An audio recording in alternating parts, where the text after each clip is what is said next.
हे प्रभु, संसार में करुणा करने वाले लोग भी दिखाई पड़ते हैं।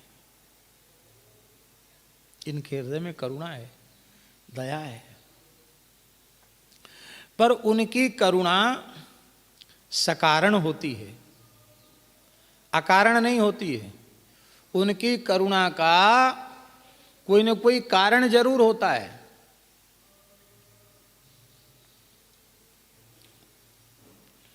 आपका कोई खास नाते रिश्तेदार है, अब उसके ऊपर कोई भारी विपत्ति आ गई, संकट आ गया, अब बहुत दुखी है, विकल है, वो आपका आत्मीय है, तो आपको उसके प्रति करुणा जगेगी कि नहीं जगेगी? बोलिए। चाहे रिश्तेदार के हिसाब से जगे, चाहे टोला मोहल्ले के हिसाब से जगे, जाति बिरादरी के नाम पर जगे, अथवा पहले उसी व्यक्ति के द्वारा उस व्यक्ति का कोई विशेष हित हुआ था तो उस उपकार का बदला वो चुकाना चाहता है, अथवा इस भाव से, अथवा उस व्यक्ति से भविष्य में होने वाले स्वार्थ का चिंतन लगा हुआ है कि ये व्यक्ति इस समय तो संकट में है लेकिन है बहुत अच्छा आदमी, आगे यदि इस परिस्थिति में हमने इसकी सहायता कर दी तो आगे चलकर यह हमारे लिए बड़ा उपयोगी सिद्ध होगा। तो भविष्य का कोई अपने स्वार्थ का, अपने हित का विचार करके भी, लाभ का विचार करके भी लोगों के मन में दया, करुणा, कृपा का भाव जग जाता है। ये कृपा, करुणा, दया है तो अच्छी, पर ये सहेतुक है। कैसी है? ये सकारण है, ये अकारण नहीं है।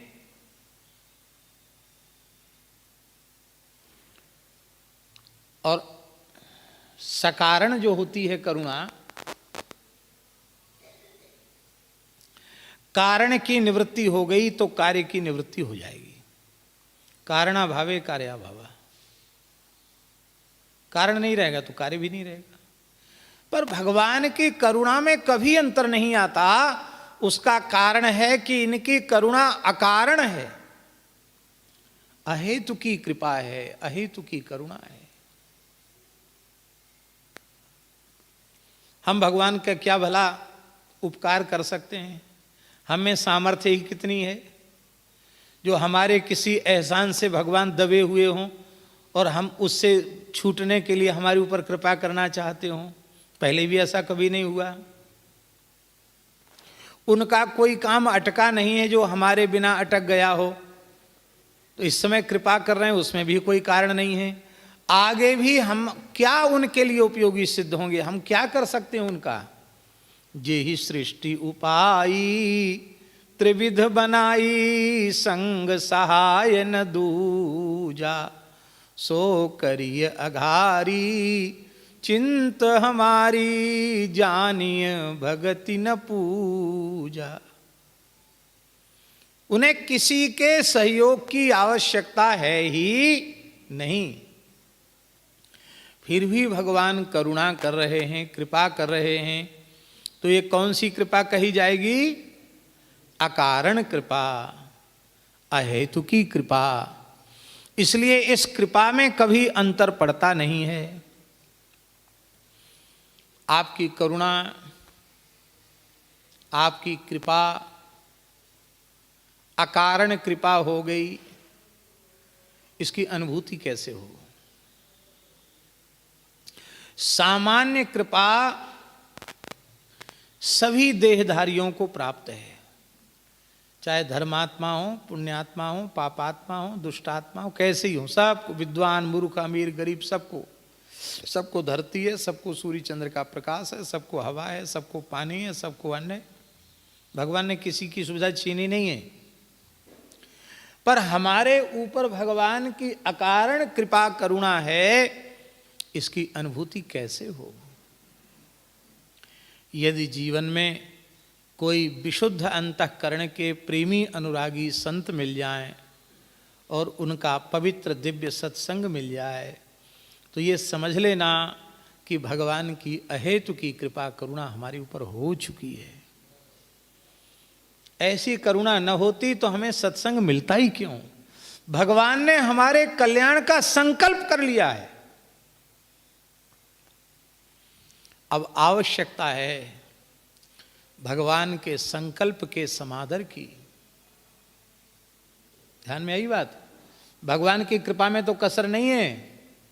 कहां संसार में नरक में पड़े थे, भगवान ने कहां लाकर रख दिया। भगवान की कृपा में तो अंतर नहीं है, पर अपनी कृपा भी चाहिए, आत्म कृपा चाहिए। इसी को गीता में भगवान कहते हैं, आत्मैव हि आत्मनो बंधु आत्मैव रिपुरात्मनः।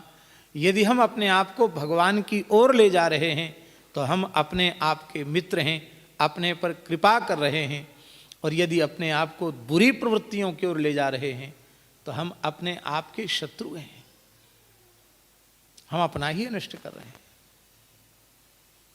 तो जब द्रवै दीन दयालु राघव साधु संगति पाइये, जेहि दरस परस समागमादिक पाप राशि नसाइये।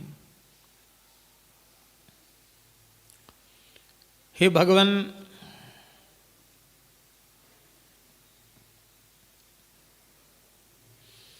संतों के माध्यम से ही आपकी कृपा जीवों को प्राप्त होती है।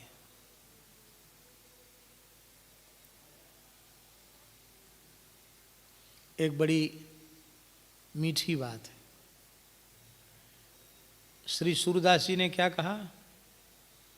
जाकी कृपा पंगु गिरि लंघे, अंधरे को सब कछु दरसाई, चरण कमल बंदो हरिराई।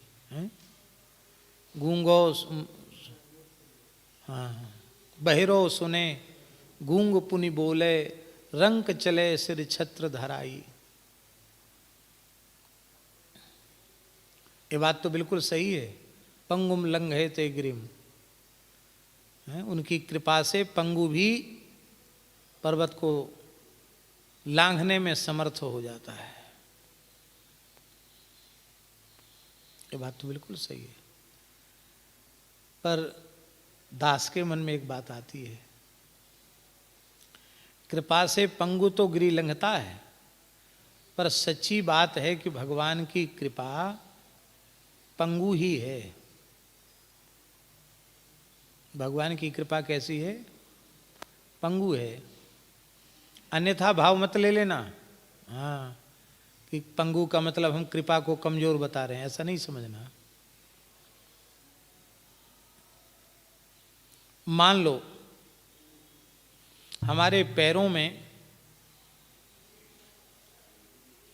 ऐसी सामर्थ्य न हो कि हम चल के यमुना जी जा सकें, श्री बिहारी जी, राधा वल्लभ जी जा सकें, तब हम क्या करेंगे? किसी व्यक्ति का या किसी वाहन का, किसी ऐसे उपकरण का आश्रय लेंगे कि जिसके माध्यम से हम वहां तक सरलता से पहुंच सकें। ठीक है?